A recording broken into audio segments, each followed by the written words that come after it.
Hello, and thank you for joining us here at Autistic Radio. And thank you also to coldpack.co.uk for sponsoring Harry's Spectrum Voices The 555 show. If you use cryotherapy in your practice as a chiropractor, osteopath or physio, using the Coldpack offering means that we here get a donation which keeps the lights on. And now for the main meat. Harry, are you ready to take away and stand up to the microphone?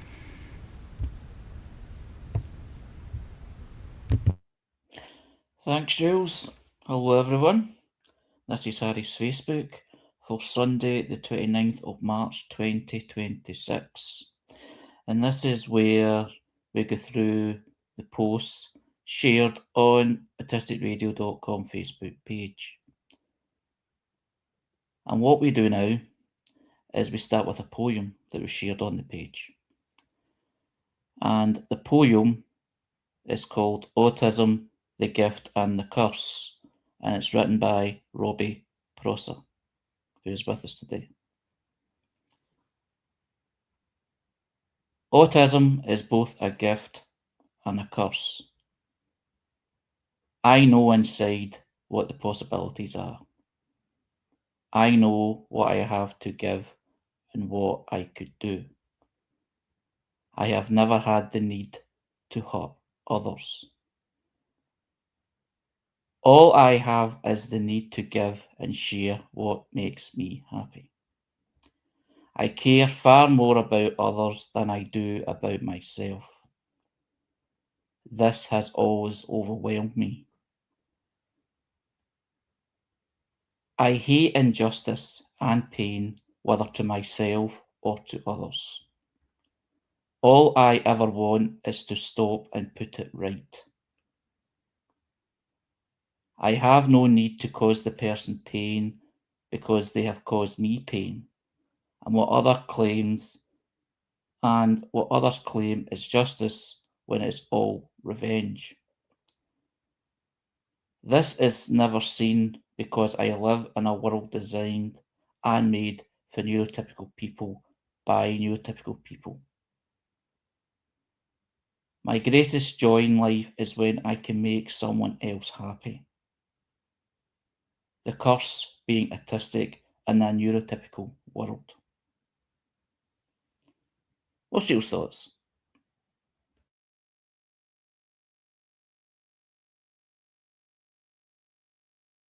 It's brilliant. It's almost like a prayer.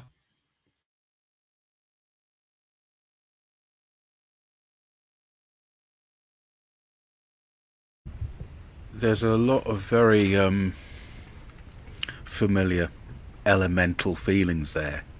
You know, you can take a few words here and there, and you can see that you've said or thought or felt them yourself.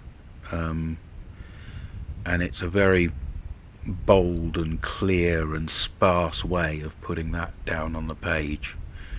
You know, there's no frilling things around. He's decided to really try and distill it out, and I appreciate that. I like that kind of poetry. It's as distilled out as it can be, and I getting to know Robbie, his voice comes through, but it comes through much more clearly in his poem than maybe if you met Robbie you would, at first glance, most people would expect from him. So in some ways, hearing that poetry and having that shared here, it's a privilege to get to know Robbie at that deeper level.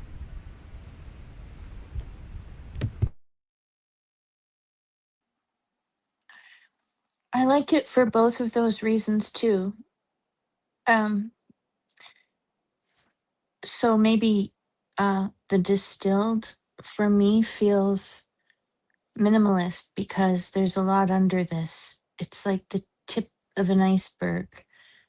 I think it's not saying some things that it might mean to us as autistic people. It leaves them out, and it's, you know, I think you get my drift. It's the most minimalist way to say something that's so much deeper than what's here.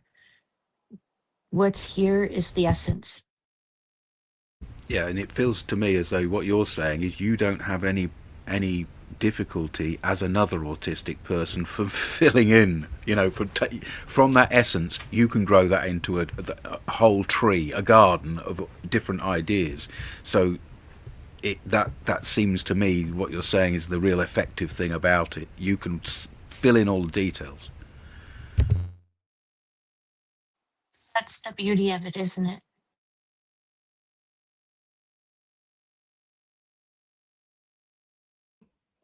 What I like about it is that it rings so true to me, and it brings out or it answers a question that I always ask of myself as an autistic person, or is it just me as a person, which is autistic anyway, of course, is about the injustice, about doing things to make things better, to help other people, and then doing that makes me feel great.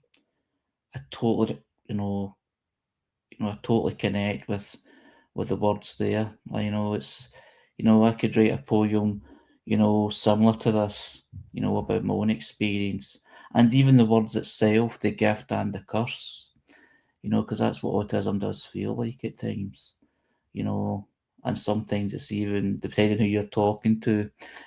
People say, "Oh, you've got this gift," and then some people say, "Oh, you've got this curse. You've got this horrible thing," and it's very negative language. So it's a very balanced piece, and I liked it very much.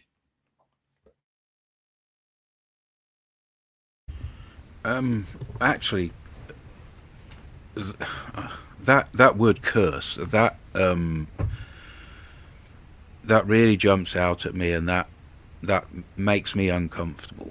I really don't like the fact that an autistic person, and we're all recognizing this as very autistic in what they're expressing, it is expressing that word curse. That feels really powerfully bad to me. And and the reason that the author has put that right front and center, giving it a title with curse, I don't see the balance in there. I I see I see a real imbalance that is being expressed. I'm not seeing enough coming back from what the author's describing as the cursed parts of it for me. I'm not seeing equal opportunities and options and beauty that come from being autistic. I'm seeing the curse bit in here, and that disturbs me. But somehow he's managed to take me along in it because there's enough of the way it's expressed that chimes with me as an autistic person. So, it's not just it's reaching somebody who's different to him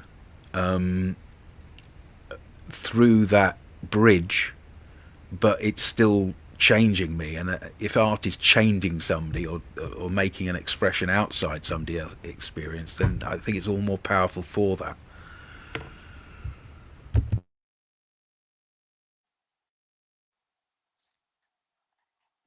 Even from when it was first read to us, I've thought it made me think of a whole bunch of things. So one of them is this. I don't know who he's talking to, but I think maybe in a way neurotypical people. And if his greatest joy in life is when he can make someone else happy, and he also doesn't seem, I can't see it all right now. There's something about never needing to retaliate. For me, I was thinking there were times in childhood and then times even now, and I can get really worked up about a subject and I'm not articulating it right. And if I was a child, I'd be having a temper tantrum. And if I'm an adult, I'm just communicating in a a really overwhelming way that makes people upset. Well, it's because I'm upset for these autistic communication ways, but I'm not being violent. I'm maybe melting down or something. And people are not interpreting it that way, perhaps. In the peace of the moment, we know that.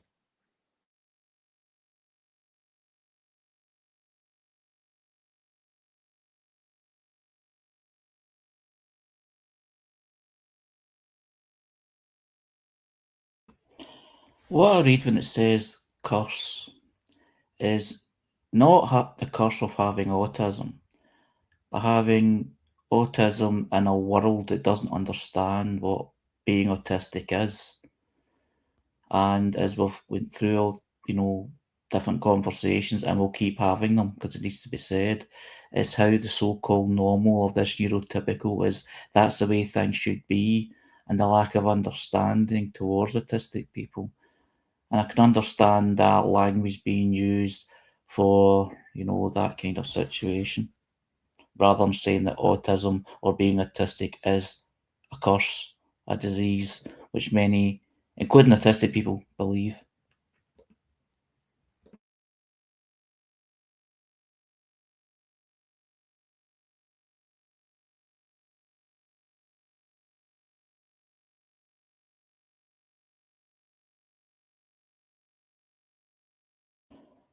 The next post is from Shy Little Pixie, who's a writer, just over here trying to untangle this chaotic brain of mine. Late diagnosed autistic, ADHD, and CPTSD warrior, based in Bunbury, Western Australia. And Pixie shared two photographs in relation to selective mutism and situational mutism. One picture struggling to speak, another picture says hello to strangers. Both of these photos of me were taken within a 24-hour period recently. In the photo on the left, I was struggling with an episode of selective mutism, feeling the choking sensation in my throat, unable to form sentences, and working very hard not to let my emotions spill over. In the photo on the right, I was out walking on a trail near my home, surrounded by majestic trees and sharing the space with other people I didn't know. Yet, I was able to say hello as I walked past them, sometimes saying it first, smiling at them with no tightness in my throat. I am sharing this to illustrate the fluctuating nature of selective mutism. It is often triggered by predictable scenarios, such as public speaking, but it can also be triggered without an identifiable reason. Being very shy, I have lived with this condition on and off for most of my life. I have had a wide variety of reactions in this time, from people saying I was putting it on, or just wanting attention, or I was being rude or disrespectful, or being a snob or antisocial. Selective mutism is none of these statements. It is a psychological selective mutism. Selective mutism is none of these statements. It is a physiological manifestation of anxiety which just happens to target the throat and vocal cords. I'm going to repeat this part. It is a physiological response.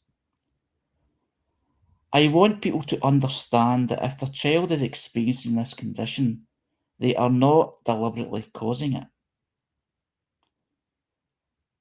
I can see how it must be confusing for outsiders to see a child appearing relaxed and able to speak, even to yell or laugh aloud in one setting, and then for this child to freeze up and be unable to speak in another setting.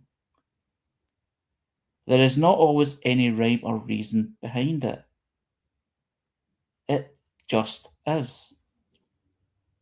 Personally, I am much better nowadays at knowing when I am becoming triggered, so I step away for a breather alone. Lately, though, I am having to participate in an online role plays every week as part of my course, which is activating my selective mutism and giving me awful flashbacks from my school days. Please understand, if you know someone with this condition, I promise you they are trying their best to manage it, and they are not pretending. Imagine how terrifying it feels to be unable to use your voice. How do you defend yourself or explain your feelings if you cannot speak?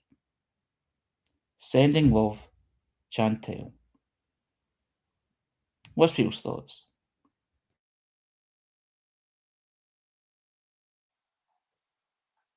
I'm so glad that this person posted this. I can't even tell you. I never connected those two things, the throat, but you all know that I've made choices to be mute in settings.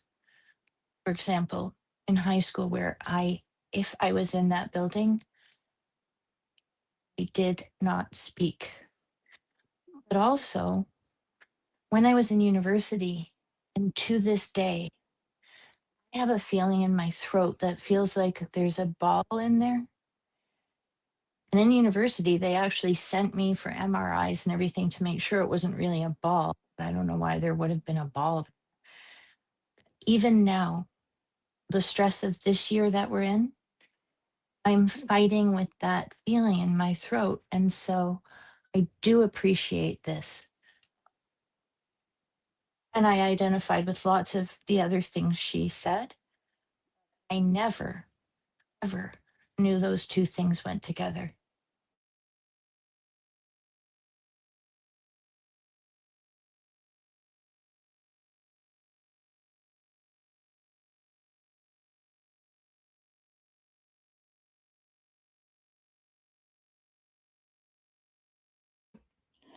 I found it very interesting.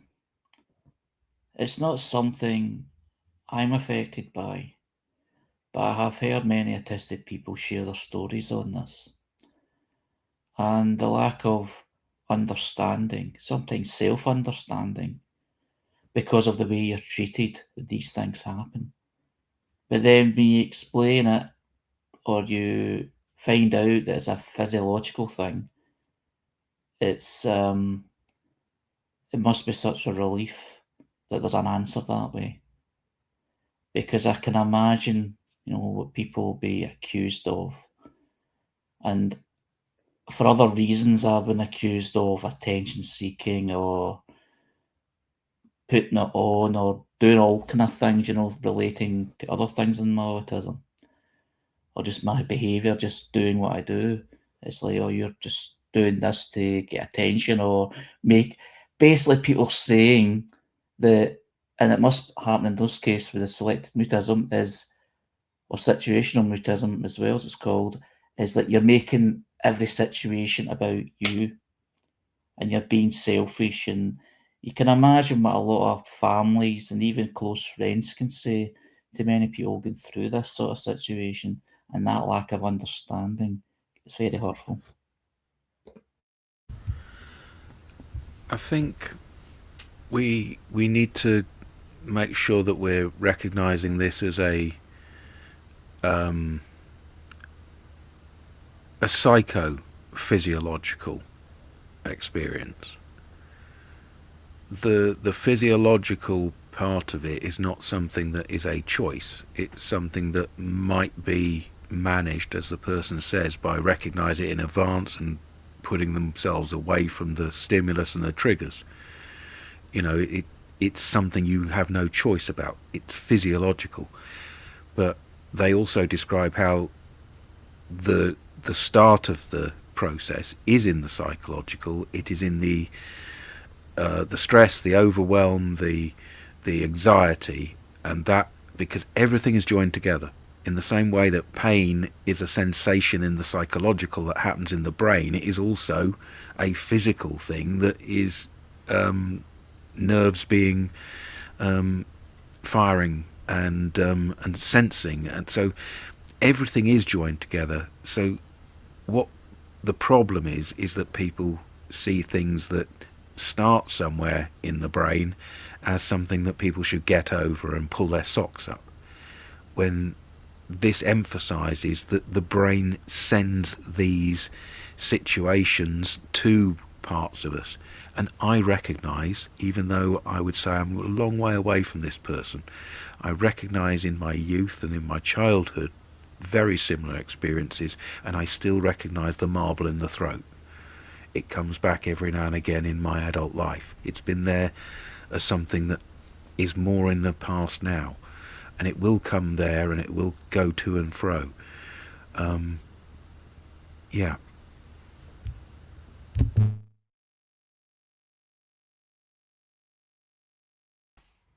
I'm interested in what you said there about overwhelm. It's almost like there isn't a cause. I mean, it's very tempting to always go looking for a root, a cause to solve the problem. But maybe it's a loop of energy that you enter into in certain situations, and it that triggers. That's me basically saying that's the cause, but I don't know. I don't know where I'm going with this. It's kind of like a balance thing. It seems to be a big problem,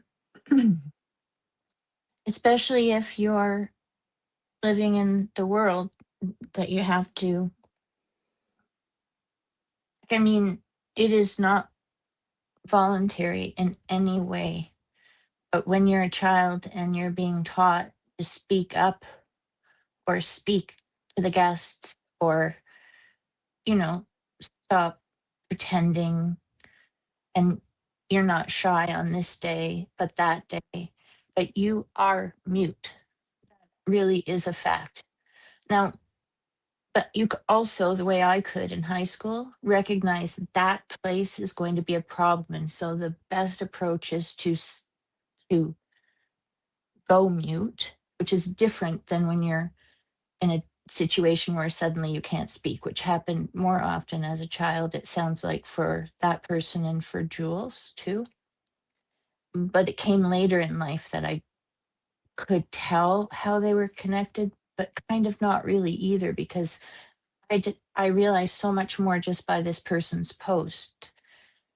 And then I think of all the situations where, like, even in workplaces where when we were trained for media, to speak on camera and stuff, oh, everybody else could be trained so easily, but then I would have to like project my voice to the second building out of this building, and my colleagues looking at me with such compassion, like they couldn't believe the instructor was making me like really, really project my voice. And it was so painful. And I, I appreciate knowing this so much. I don't think there's a cause you could really identify, but I would say that it's no, I don't know really, but it's a thing. Yeah, real physical, psychophysical, the way Jules described it. And I don't know what it's good to recognize it and manage it, but when you recognize it, I don't know how. I think you maybe need to get out of the place or go be calm somehow, but you might not be able to speak.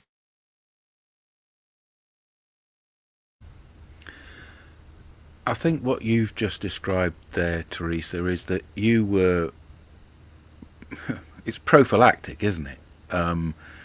Before you entered this space, you recognised from previous patterns that's going to be a difficult space. That might be a space which makes you clam up. That might be a space that you get noticed to be not talking suddenly if you start talking, start from a position where you're entering. So you actually decide, look, the best way is to be under the radar entirely and hack this by, you know, protecting myself by starting out that way as a choice. You know, it's your own defense.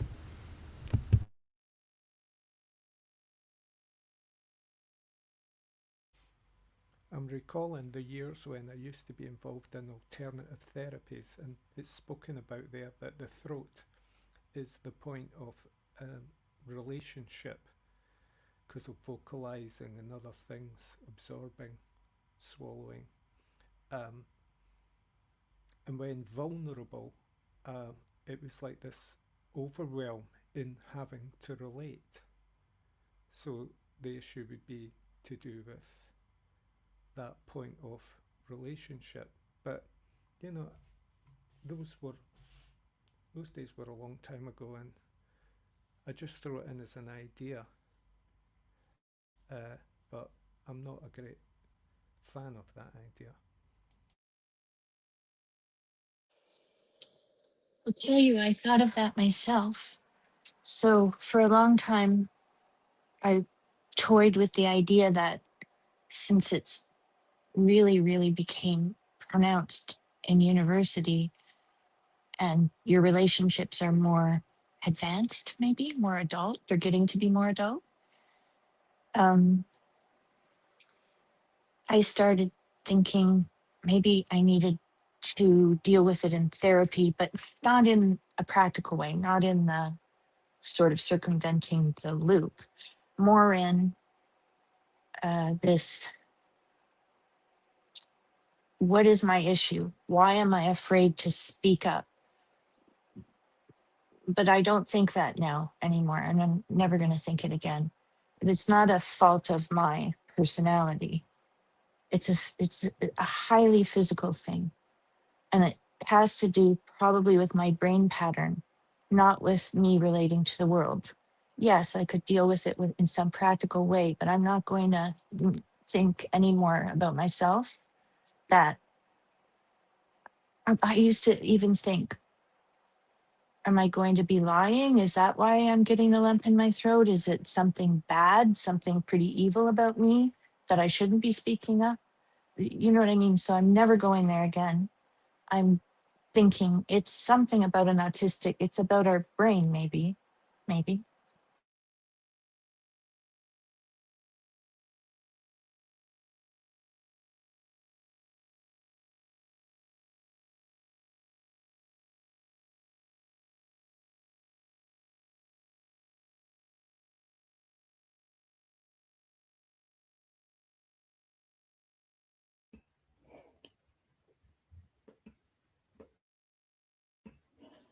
The next post is from Autism Together. Charity organisation, Autism Together is one of the leading providers of autism services and support in the UK. And they've shared the following. Join us for this week's coffee morning for parents and carers of autistic people at Benrick's Coffee Shop. Please feel free to pop along and speak to Amy, our advice and support officer, who will be available for any questions over a nice cuppa, which is located in 342 Woodchurch Road, Birkenhead, England. And it's Wednesday the 1st of April, 9:30 to 11 a.m. What's your thoughts?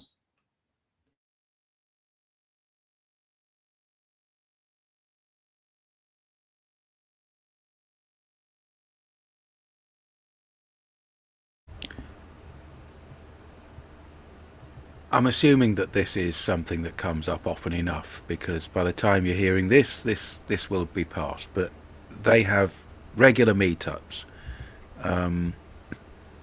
What do I think? I think anybody who has an interest in autism, whether that be through an autistic person that they have in their own home, them being autistic themselves, them caring for somebody or having some, whatever relationship, there should be a group where they can go and find people having similar experiences to have a chat about it.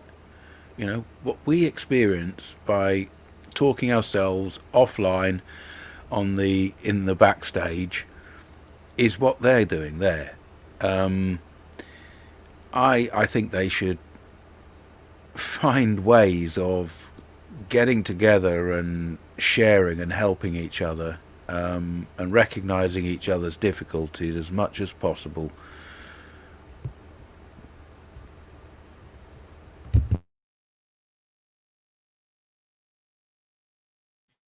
Yeah, Hampshire Autism do, they call them serendipity groups all over the New Forest. And they have a forest walk group, and I think they have a sports group, which I wouldn't take part in, but I go to some of the serendipity group they have in Lyndhurst.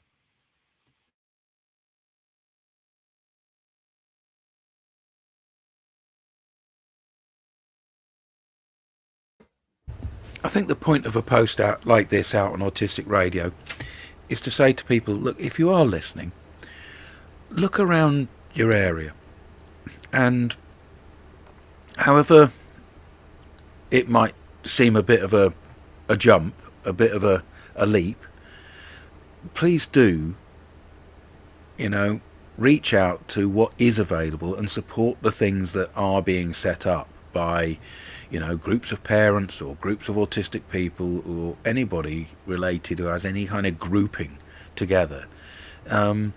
Knowing they're out there and kind of getting supported by them is great, but getting involved with them is really what they need. That's how they need your support. These small groups that are all over the place, people trying things, people trying different ways of modelling to reach out that might get bigger.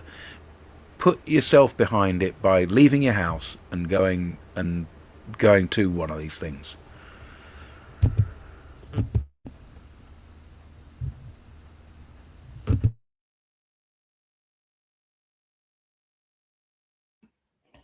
The next post. Sorry, on you go. I was going to say, well, when there was a group in Tottenham, which unfortunately doesn't meet anymore because I was the only one who ever turned up, but a woman came along with her daughter one time, and they got as far as the door, and I just popped out for a break, and I was going back in. And what I really wanted to say, but I didn't, because I didn't want to affect the situation possibly negatively. But what I wanted to say is, you've come here today, and that's good. You may not go in the room, but that's good. Another time you may want to go in the room, and another time you may want to go in the room and sit down, and then maybe in the future you'll want to go in the room and sit down and listen, and then later maybe talk. But that day they didn't want to go in the room and they left, and sadly they never came back.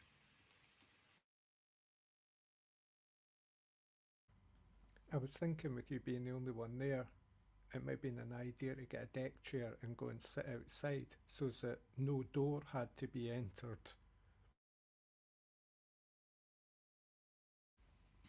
They have a garden area at Lyndhurst, which in the sun, with the room that we sit in, I mean, there's a screen, it's got the internet, so you can look at stuff on a screen, and in the summer they can open the doors and there's a big garden area.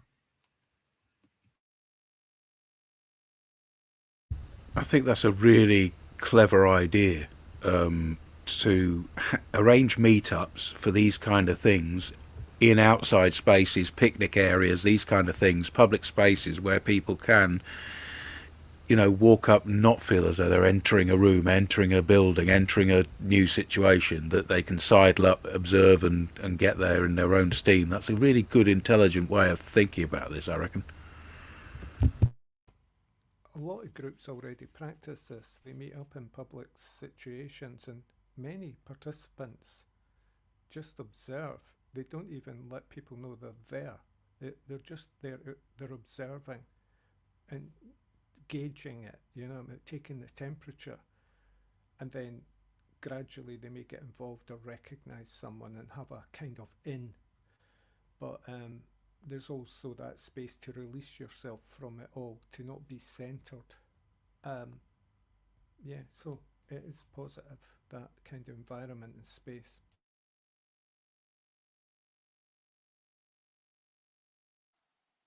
It's like a real life version of what we're doing here, having a backstage. Yeah, the lurking idea, the observing and listening to others without feeling as though you're going to be spoken at or talked to or texted at, and then deciding at your own pace how you get in. I think that's really really important for us all in all these situations. And with Astrid, Murder in Paris and Patience there, they also show groups of people with autism, a social group or a social skills group interacting. And I think that's important that that's seen by the general public so they understand things like that. So I should say, oh, sorry.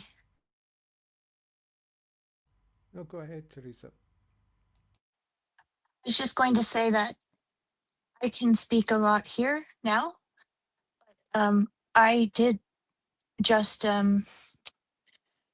first listen to all the podcasts that I could, which is really safe because it's not even live, and then go on, I think it was Facebook while it was live, and then eventually make a comment. But when it was answered, it freaked me out. And it took me a couple more weeks to actually attend. I was going to say briefly, I had an experience this week online where I went to one of these autistic group meetings online, Zoom, and felt that pressure at one point because I'd been putting some ideas into text regarding stimming, and it got a response from the people who were hosting, and they said they liked the idea. Did I want to speak about it? And I didn't, you know. So, but they got, to me, quite pushy about it. But that's just how it feels to me. They weren't actually being pushy. They were trying to involve me and get people to contribute, because there was only a smallish group, and when they hear the same voices a lot, they kind of wonder what all these other people are doing. And if that person's put a text in or text message, then, maybe they're open to communication. But I respect the space where you don't have to be vocal. And so I do have a boundary there. And it was almost breached at this moment. But the compassion in me can see, if compassion's a word, the empathy maybe, that the people who are pushing have their reasons, and they want that kind of communion, and they have their own backgrounds that inform that kind of decision making process. I think I have experience from a long time ago, when before Autistic Radio, before Spectrum Voices, when it was a group of people who were getting together and sort of hatching the plans. And we had a Podbeam thing going on where we would broadcast live talking between ourselves, and other people would contact in and text in, and sometimes ask to be able to call in and put their voice in. And in the space, the kind of etiquette on other podcasts that was following the same idea, the live broadcasting podcasts, it was very much engage with anybody as quickly as possible, welcome them in. That's what they want to be welcomed in, they want to be shown into the party, then they want to be introduced to other people at the party, then they, that is the general way that everybody had, and as an expectation about the way it ran, those kind of groups. And what we found was that wasn't natural to us. But when we did do that, when we picked people out and said, "Oh, you're texting in, you're saying this, that's lovely. This person's saying this, that, or the other," and they keep on saying it, and we kept saying this person's saying this, that, and the other. And then when we say to them, "Would you like to come in and say that on a voice?" That's when there's a sudden change and a sudden I've rabbit in headlights. It's a very it's we can't put anybody on the spot and ask of anybody, and it's natural to us to keep making these mistakes of asking somebody, you know.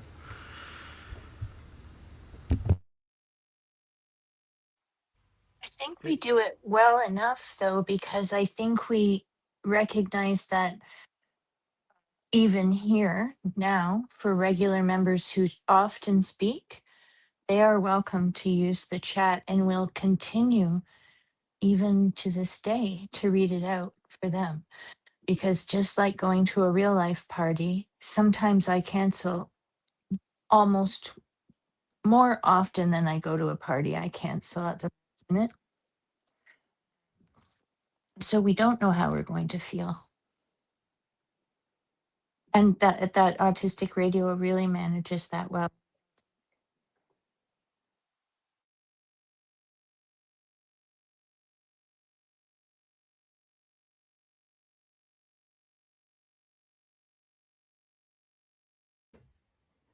The next post is from the autistic teacher. Public figure, autistic and proud, sharing insight and understanding to help the autistic community based in the UK.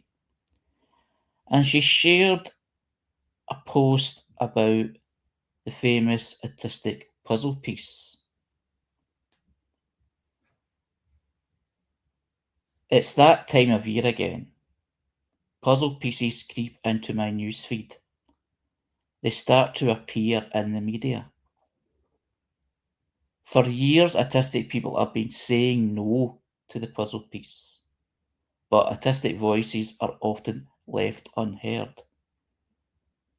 Just to mention here that not everyone dislikes the puzzle piece and it should be personal preference. However, those choosing to use it should also be aware that many autistic people find it deeply offensive. So, how did it start? It was started by the National Autistic Society in 1963, who believed at that time that people were suffering from a puzzling condition. It included the image of a weeping child. Today, we see it in more colourful ways, potentially relating to the autistic spectrum. So, for me, and I do not speak for everyone, number one, I am not a puzzle, I'm not a mystery. Number two, I am not a problem that needs to be solved. Number three, the bright colours and puzzles reinforce the myth that only children are autistic. I'm not a child. Number four, I don't have anything missing. I am not broken. In fact, that symbol doesn't represent me at all. It reinforces myths about autism that are simply not true. The majority of autistic people prefer to use the symbol for neurodiversity, or even a gold version just for autism. Autistic people are perfectly, authentically, wonderfully autistic. I will not be participating in the comments on this thread, but I will be monitoring them. As a side note, I have not mentioned Autism Speaks, as they are not well known here in the UK. Thanks. What's your thoughts?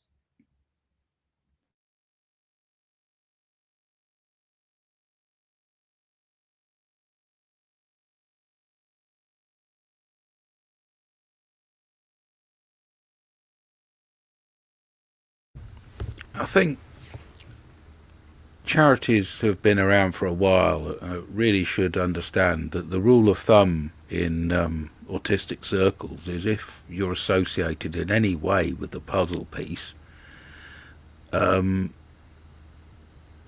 lacking. You're less likely to be trusted and thought of as understanding the neurodiversity paradigm. You expect the prejudice against you will be that you're coming from a very old-fashioned ABA-based let's fix the kids attitude. Why you're still using this when you know that a large group of autistic people find it offensive is telling. You don't give a fuck. You keep using this and keep justifying it despite the fact that you know that a very large number of people find it offensive. You don't care about the people that you say that you want to help and support and serve enough to respect even something as trivial as this. Shame on you.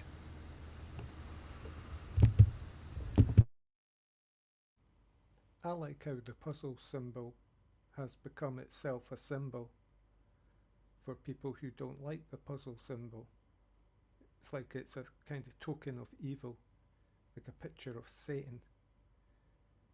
Um,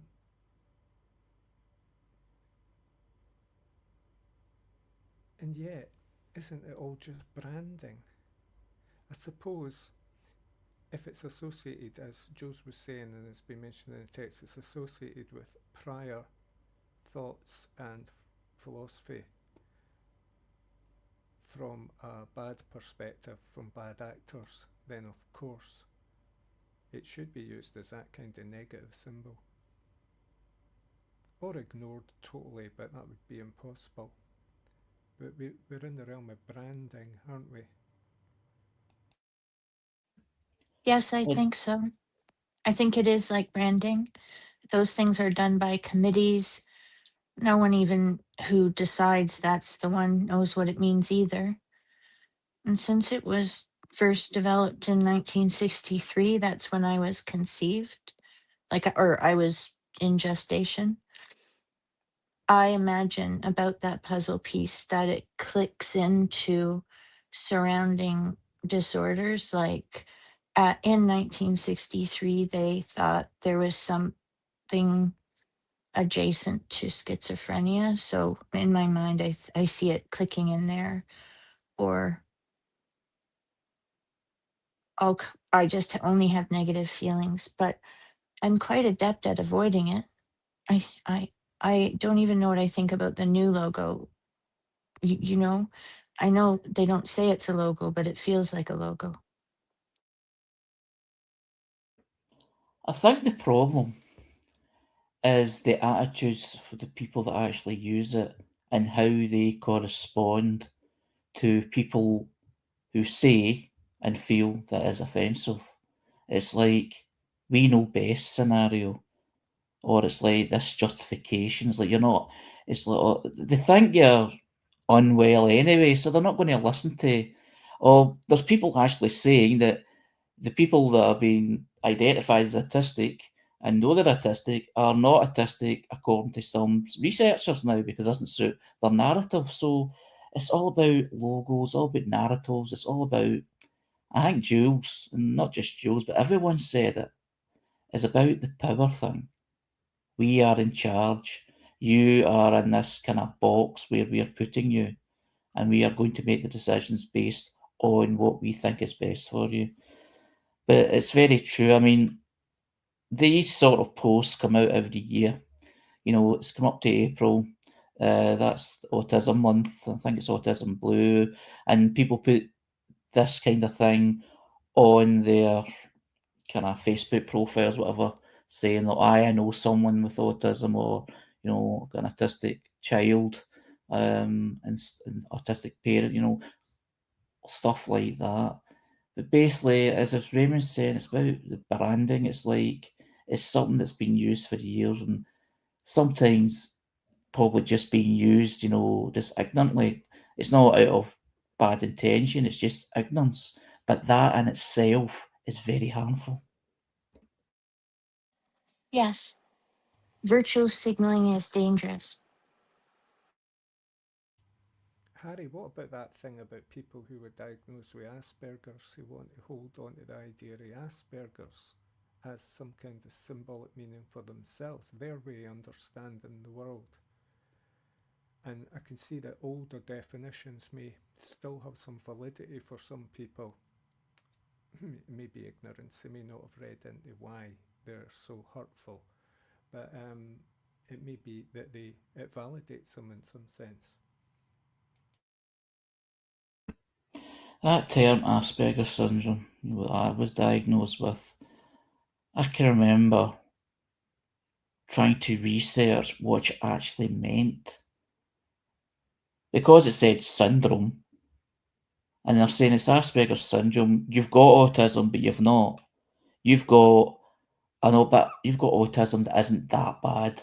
So people can't really identify with it unless they look closely at you in terms of your behaviour, in terms of your obsessions, your weird hobbies, or your weak. It's all about the negative language. So like, oh, you need to be in routine and all sorts of stuff. And I'm glad that that terminology is no longer, well, I'm not saying it's not official anymore.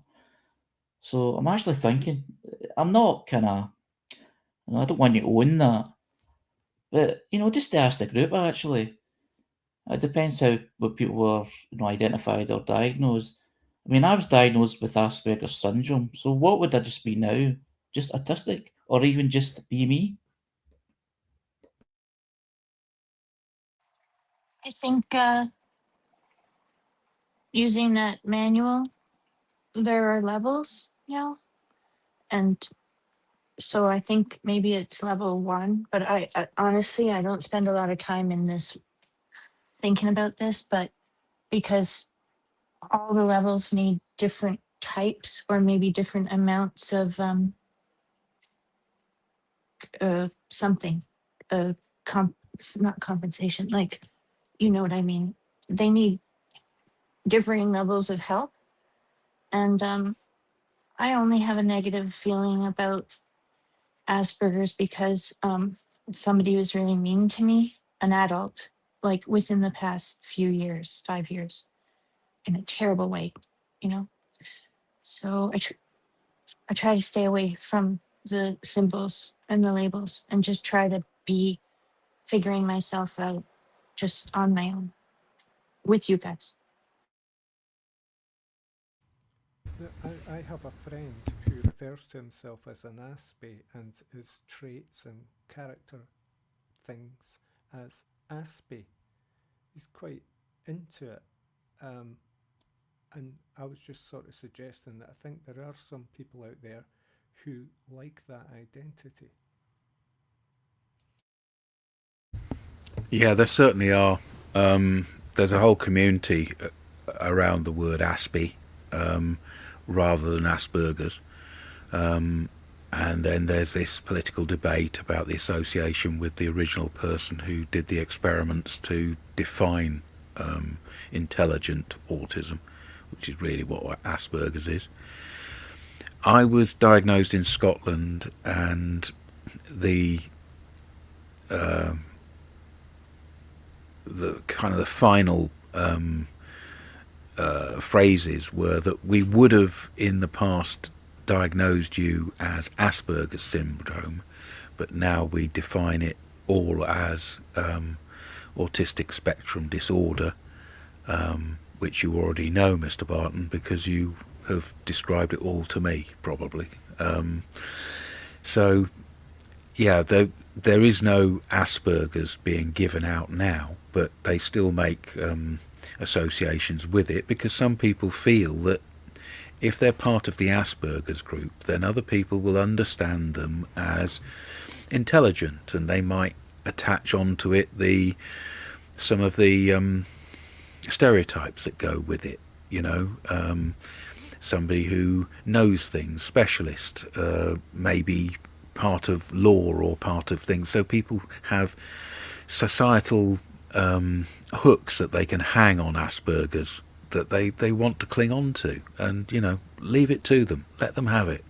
They need everything they can to boost their own way in a world that's worked against them, because they are autistic just like us. I loved that part of my diagnosis that said presenting with, you know, ASD, but not presenting with any sign of ADHD.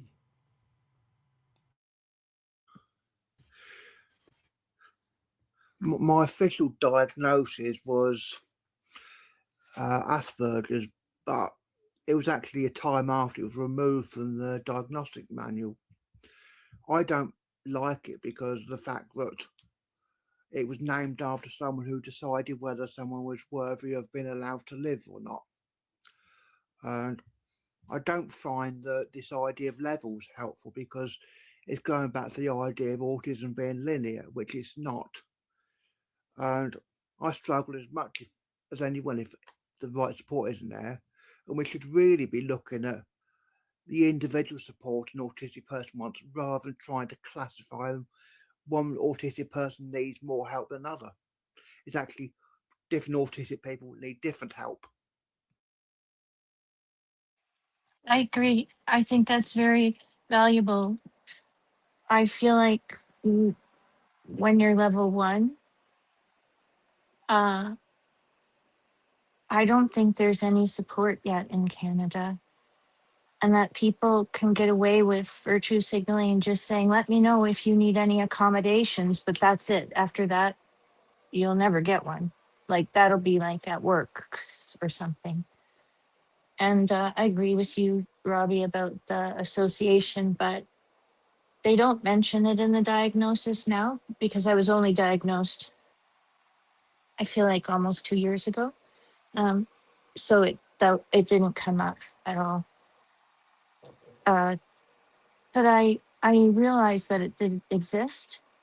But then I wondered if I know for a lot of people that's their identity and it's a positive identity, and so they want to stick with it. But I wonder if level one or Asperger's is harmful because, as Robbie said, if you're not getting support that you need, really big things can go wrong. And if you present as really intelligent or an expert in a field, somebody mentioned, say, law, people don't expect you to need any support, but you might be very bad at some aspects of your life that cause great harm to your future. So you do need help. If you want it, it should be there. I'll tell you what, Teresa, you're level 2 now then. That's each year since diagnostic realization is a level, I reckon. So you're in that 2 year period, which I'm guessing for you recognise as very different from the first few months and certainly from the first year. I think you probably get what I'm saying. Yeah, I do. I it took me a year even just to wrap my mind around it being applied to me. Uh like I could, it was a concept. I was aware of it, but I was maybe almost like in shock. But I embraced it, but I didn't feel like I deserved it. All kinds of weird things, but I do feel better now. Was it something like testing the concept? No, I believed it as soon as I heard it, but honestly, even when they were reading my diagnosis to me in person, she said, we don't have much, but we have a group. It's for autistic people. And then I said, so I can't go? So I'm like 60 years old. I am smart, but I'm not getting things. Do you see what I mean? Like I didn't hear what she was saying to me. Um, I felt like I had lived a life with the wrong operating manual. That's how it felt.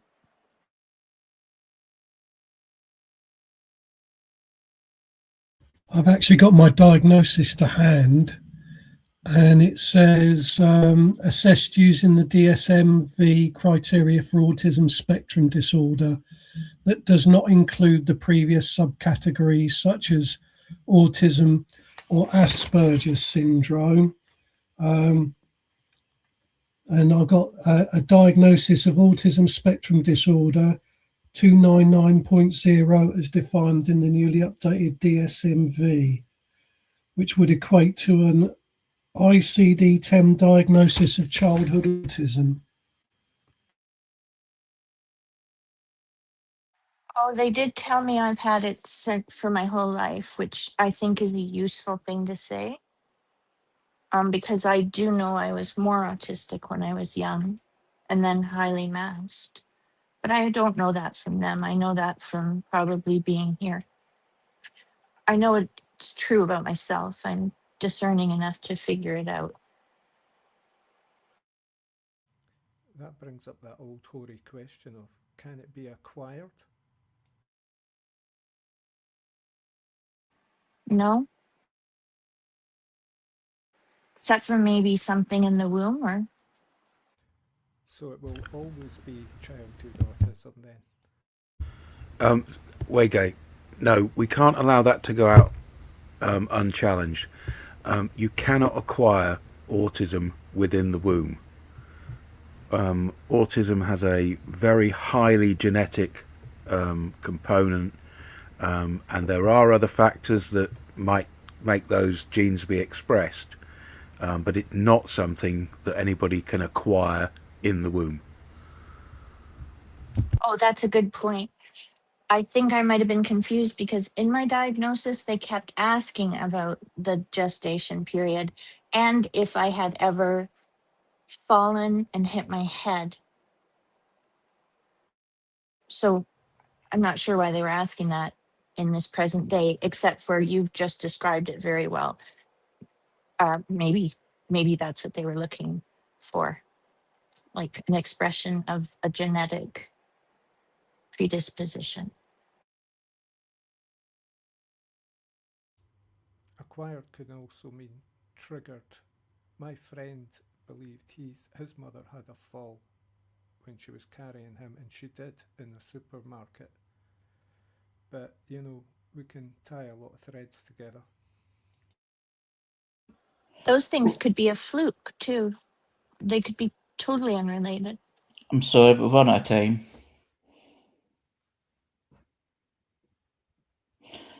Thanks, everyone. It was a good discussion tonight. And a lot of good stuff discussed, and of course, we're running out of time. So, this is Harry's Facebook for Sunday, the 29th of March 2026, which is part of the Spectrum Voices conversation, which is live every Sunday, 5:55 p.m. to 7 p.m. UK time.